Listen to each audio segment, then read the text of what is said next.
এই যে সন্তান আমি মানুষদেরকে দান করলাম, এই কিয়ামতের ময়দানে এই সন্তান যখন জাহান্নামের দিকে যাবে, তখন সন্তান ডাক দিয়ে বলবে, ওগো আল্লাহ, আপনি আমাকে জন্ম দিয়েছিলেন এমন এক পরিবারের মধ্যে যে পিতা নামাজ পড়তো, আমাকে কখনো নামাজ পড়তে ডাকি নাই। পিতা মসজিদে যাইতো, আমার মসজিদের মধ্যে কোনোদিন যাওয়ার জন্য ডাকি নাই। পিতা ভালো কাজ করতো, আমাকে কখনো ভালো কাজের কথা বলে নাই। পিতা আমাদেরকে এমন একটা শিক্ষা দান করেছে যে শিক্ষায় আল্লাহ আল্লাহ রাসূল থেকে দূরে সরিয়েছে। এইভাবে সন্তান যদি কিয়ামতের ময়দানে বলে আল্লাহ রাব্বুল আলামিনকে, আল্লাহ বলবেন, তাহলে তোমার পিতা কোথায়?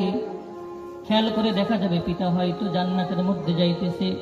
এমন সময় পিতাকে আবার জান্নাত থেকে নিয়ে এসে জাহান্নামের মধ্যে নিয়ে যাওয়া হবে। এজন্য আপনার আমার সন্তানকে যদি আপনি আমি খাস নিয়তে দ্বীনি ইলম শিক্ষাদান করতে পারি, দুনিয়ার মধ্যেও আপনি আমি লাভবান হব, আখিরাতের মধ্যেও আপনি আমি লাভবান হব। ও মুসলমান ভাইরা আমার, কথাগুলো দিল দিয়ে বুঝবেন। কথাগুলো দিল দিয়ে বুঝলে আস্তে আস্তে আপনার মধ্যে পরিবর্তন দেখা যাবে। এই সন্তান আপনি আমি কত কষ্ট করেই না লালন পালন করি। এই সন্তানকে ছোট্ট থেকে যা প্রয়োজন তাকে তাই দেওয়ার চেষ্টা করি। এই সন্তান যখন বড় হওয়ার পর এই পিতামাতার আবদ্ধ হয়ে যায়, তখন এই পিতামাতা তাকে বাড়ি থেকে বহিষ্কার করে দেয়, বাড়ি থেকে বাহির করে দেয়। কিন্তু আপনি আমি যে একজনের গোলাম, সন্তানকে আপনি পাও দেন নাই, হাতও দেন নাই, চোখ দেন নাই, কান দেন নাই। আল্লাহ রাব্বুল আলামিন না চাইতে সবকিছু দিয়েছেন। এমনকি মুসলমানের ঘরেও আল্লাহ দান করেছেন, তাকে জন্মগ্রহণ করিয়েছেন। সবকিছুই আল্লাহ দিলেন। যে আল্লাহ আপনাকেও আপনার সন্তান দিলেন, আল্লাহ ইচ্ছা করলে এমনও পারতেন যে আপনাকে সন্তান নিঃসন্তান করে দিতে পারতেন, তবুও আল্লাহ আপনাকে সন্তানের মালিক করেছেন। ও মুসলমান, আপনার আমার সন্তানকেও আল্লাহ দিয়েছেন, সবকিছু দিয়েছেন। সেই আল্লাহ থেকে আপনি আমি কেমনে গাফেল হইলাম? যখন মানুষ একদিকে চলে যায়, আল্লাহ থেকে দূরে চলে যায়, তখন আল্লাহ রাব্বুল আলামিন ডাক দিয়ে বলেন, ইয়া আইয়ুহাল ইনসান মা গররাকা বিরাব্বিকাল কারীম। হে মানুষ, তোমাকে আমার থেকে কে তোমাকে বিপরীতে রাখলো? কে আমার থেকে তোমার দূরে সরায় রাখলো? আমি তো তোমাকে সৃষ্টি করেছি, তুমি কি আমাকে ভুলে গিয়েছো নাকি? সব কথার জবাব না দেওয়া পর্যন্ত কিয়ামতের ময়দানে বনি আদমকে আল্লাহ তাআলা এক কদম সামনে আগাইতে দিবেন না।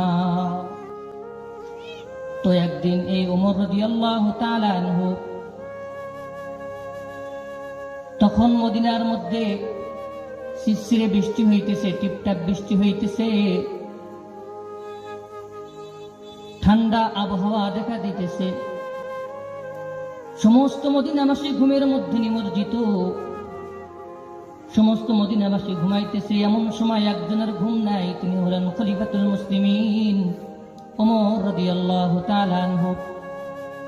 এই ওমর রাদিয়াল্লাহু তাআলা আনহু বাহির হয়ে গেলেন। উদ্দেশ্য হলো আল্লাহ রাসূলের সাহাবারা কে কোন অবস্থায় আছে তা দেখার জন্য। তিনি যাইতেছেন, এক পর্যায়ে মদিনার বাইরে চলে গেছেন। মদিনার বাইরে গিয়ে মদিনার অদূরে একটা বাড়ির মধ্যে দেখতে পাইলেন ছোট টিপটাপ করে একটা আলো জ্বলতেছে। ওমর রাদিয়াল্লাহু তাআলা আনহু মনে মনে চিন্তা করলেন, না জানি কোনো দুষ্ট লোক এখানে হয়তো আড্ডা জমাইছে। তিনি সামনে অগ্রসর হইলেন। যাইতে যাইতে ঘরের পাশ পর্যন্ত যখন গেলেন, তখন দেখলেন ঘরের ভিতর থেকে ছোট্ট ছোট্ট বাচ্চাদের কান্নার আওয়াজ আসতেছে। তিনি ঘরের দিকে আগে গিয়ে ঘরের মধ্যে করাঘাত করে বললেন, ঘরের মধ্যে কে আসো? ঘর থেকে এক রমণী কণ্ঠা জবাব দিল যে আমি আছি। তখন আবার আল্লাহর পয়গম্বরের সাহাবী ওমর রাদিয়াল্লাহু তাআলা আনহু বলল, এই বাড়িটা কার? ভিতর থেকে রমণী কণ্ঠা জবাব দিল, এই বাড়ি অমুক সাহাবীর। তখন তিনি বললেন, বাচ্চারা কাঁদতেছে কেন? ঘরের মধ্যে আলোই বা জ্বলতেছে কেন? তখন তখন মহিলা উত্তর দেয়, আপনি কে প্রশ্নকারী, আপনি কে প্রশ্ন করতেছেন? তখন বলল, আমি একজন মুসাফির, এখান থেকে যাইতেছিলাম, কান্নার আওয়াজ শুনে মনে বড় ব্যথা লাগছে, এই জন্য শুনতে আসছি। এরপরে মহিলা বলে, আমার কষ্টের কথা তোমার সাথে আমি বলতে চাই না, তুমি এখান থেকে চলে যাও। হয়তোবা এ কথা বলতে গিয়ে আদালতে আমার জিহ্বা কাটা যাইতে পারে। আমিরুল মুমিনিন বললেন, আমার দ্বারা তোমার কোনো কষ্ট হবে না, আমি তোমার কোনো কষ্ট পৌঁছাবো না, পারলে তোমাকে একটু সাহায্য করব, তোমাকে কখনো ক্ষতির মুখে ঠেলে দিব না। কিসের জন্য বাচ্চারা কাঁদছে, আলোয় বা জ্বলছে কেন, একটু আমাকে শোনাও। এরপর মহিলা বলে, তাহলে আমার কাহিনী শুনুন। আমার একজন স্বামী ছিল, সে অমুক যুদ্ধের মধ্যে শাহাদাত বরণ করেছে, আর আমার একজন সাহাবী যে ইন্তেকাল করেছে, তার আবার 3টা সন্তান রয়েছে, ছোট্ট ছোট্ট সন্তান, সকলেই হলো অপ্রাপ্তবয়স্ক, কেউ প্রাপ্তবয়স্ক হয় নাই, কেউ কাজ করতে পারে না। এই 3 দিন 3 রাত পর্যন্ত আমার ঘরের মধ্যে কোনো আগুন জ্বলে না, কোনো খাওয়া দাওয়ার ব্যবস্থা নাই। শহীদের বাচ্চারা, আজ সন্ধ্যাবেলায় একজন শহীদের বাচ্চা বেহুশ হয়ে পড়ে গেছে, বেহুশ হয়ে পড়ে গেছে। আর একটা সন্তান বলতেছে, মা আমাকে একটু খাওয়ার দাও, 3 দিন 3 রাত পর্যন্ত আমার তো কোনো খাওয়ার ব্যবস্থা হইল না। মা বলে, ও সন্তান, আমার ঘরে দেওয়ার মতো তোমার কিছু নাই, তুমি একটু ঘুমাও, একটু পরে দেখি কিছুর ব্যবস্থা করা যায় কিনা। সন্তানেরা ঘুমাইল। আমি চুলার উপরে একটি ডেক দিলাম, ডেকের মধ্যে পানি দিয়ে পানি গরম করতে লাগলাম। কিছুক্ষণ পর সন্তান উঠে বলে, মা ক্ষুধার যন্ত্রণা সহ্য করতে পারি না, কিছু খাওয়ার জন্য দাও।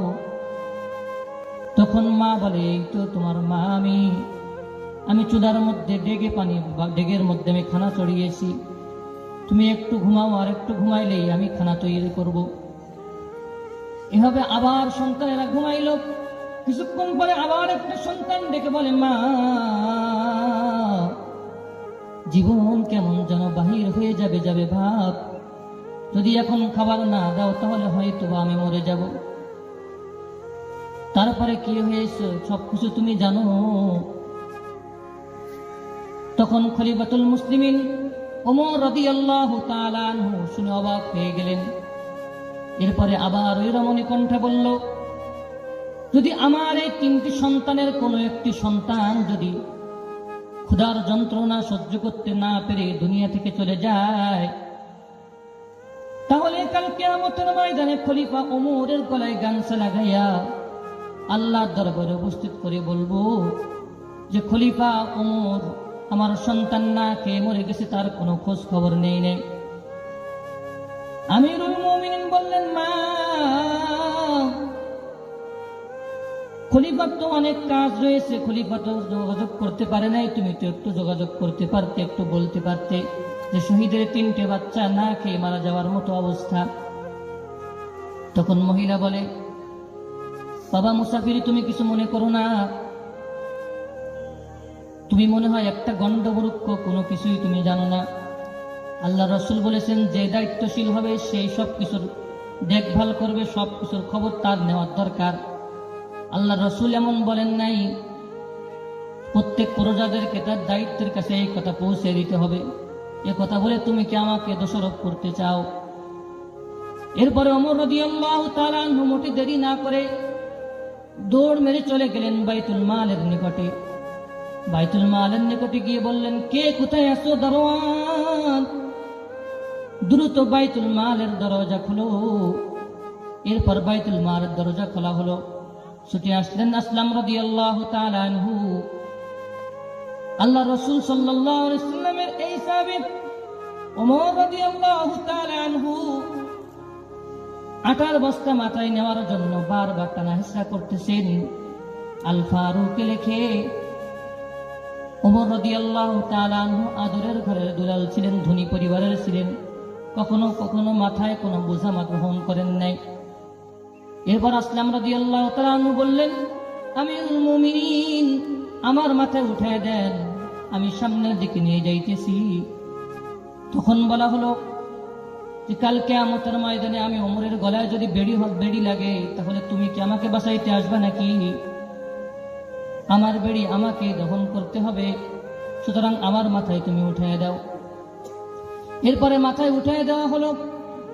মাথায় উঠানোর পরে ওমর রাদিয়াল্লাহু তাআলা আনহু বলেন, আসলাম, তুমি গোশত নাও, আরো কিছু তেল নাও, ঘি নাও, নিয়ে সেখানে গিয়ে ওমর রাদিয়াল্লাহু তাআলা আনহু রান্না বান্না করে তাদেরকে খাওয়াই দিলেন। খাওয়ানোর পরে ওমর রাদিয়াল্লাহু তাআলা আনহু মসজিদে নববীর মধ্যে এসে ফজরের নামাজ পড়াইলেন। নামাজের পরে বললেন, ইয়া আইয়ুহাল মুসাল্লুন,